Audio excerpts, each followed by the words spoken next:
Who is God? Is there one true God? So a God can be any deity, any divine being, dead or living.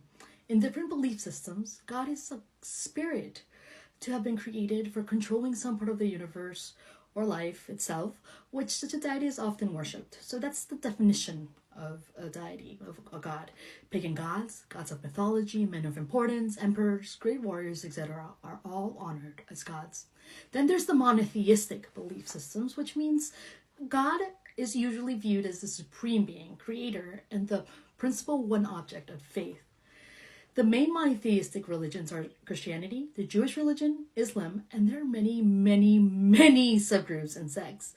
Throughout the Bible, scriptures, there are many titles for God. God himself even calls himself, I am, that I am, I am. In Hebrew, God has his name, which is Jehovah or Yahweh, and there are many others. But then from English, there are more than 7,000 languages that we know of today that have a name for God. So how do we know what is the real God? Who is the real God? The word of God is clear. The real God is the capital G God. God is the God of the ancient Hebrew people, the God of the patriarch Abraham, the God of Isaac, and the God of the patriarch Jacob. That's the first criteria. The second criteria is God is the Father of Jesus Christ. Jesus Christ not being a prophet, but the Messiah, aka the Redeemer of humankind. God is the deity, the one deity that created the universe and has sovereignty over everything we know as life. God is the Father of the universe. Okay, so let's start with his physical form. As a deity, the Bible says we were made in his image. So God's features and his constitution are the image of a human in a magnificent, glorified way. So much so that if we were to look at him today, we would just immediately drop dead. And see, this is because as mere mortals, if we were even to look at him, we would be so astonished and amazed at his splendor and magnificence that we would immediately die of just utter, complete shock. He is the creator of the entire universe.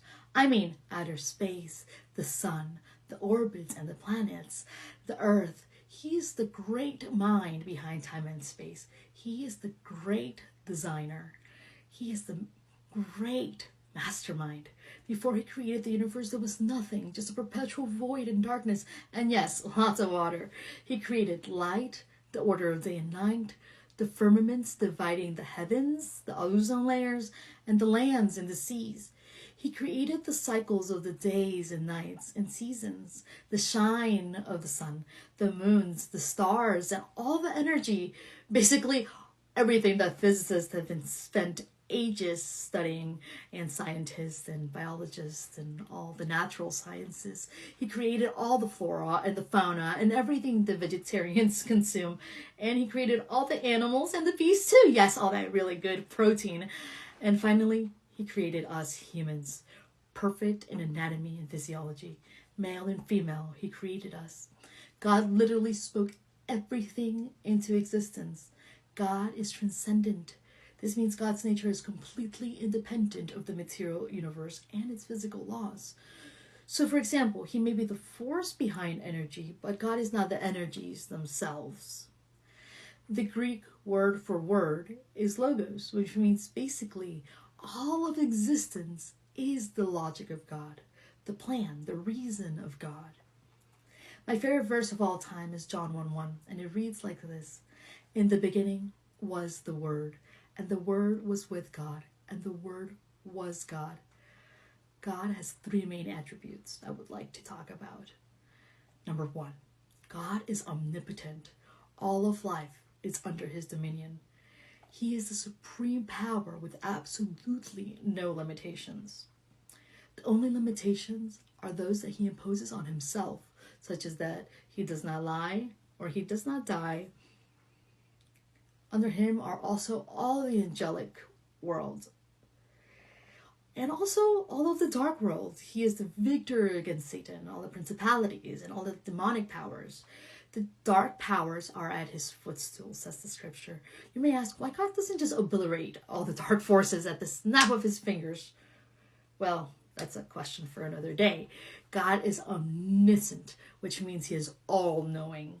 He knows everything, past, present, and future. He is Alpha and Omega. He is the beginning and the end. He has a timeline for our existence. He has a reason for existence, which essentially means he has a logic, a plan, and a purpose for creation and everything it encompasses. And yes, don't doubt it, he has a purpose for your life too. He is omnipresent. He is present everywhere at all times, like 24/7 access to God we have. He himself sits on his glorious throne, but his spirit hovers over the face of the earth, says scripture. And he dwells within the person who has received the gift of Jesus Christ, that being his son, understanding what Christ stands for, and has been baptized in water and been reborn into spiritual matters. There is a process to that, but this basically means God's Spirit can live in you and be part of your life at any moment you turn to him. You have full access to God, anywhere, anytime, like 24 access to God. Just call him up. Right? He's always there for you. God is a purposeful God, intelligent and logical, perfect in all his ways, perfect in all intentions and will. God is an eternal God, and he wants to give us everlasting life and for us to join him for eternity, for us to become immortal.